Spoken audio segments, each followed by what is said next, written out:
فيلة، حصان،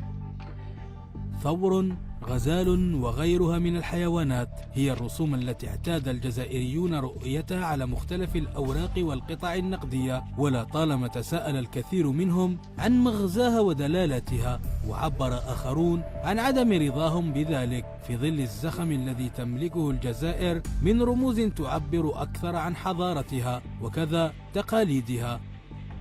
اليوم وبعد أن تداولت وسائل الإعلام لفترة تجاوزت السنة لمعلومة نزع صور الحيوانات من النقود، ها هي الجريدة الرسمية في عددها 73 ترسم ذلك وتفصل في المواصفات الشكلية والتقنية لورقتي 500 و1000 دينار جزائري، وكذا القطعة النقدية المعدنية بقيمة 100 دينار جزائري، حيث لن تحمل هذه الأخيرة أي رسم أو صورة حيوان، بل ستعوض كلها بصور تعكس الأصالة والمعاصرة. ورقة 500 دينار ستودع مجموعة الفيل التي كانت مطبوعة على جانبي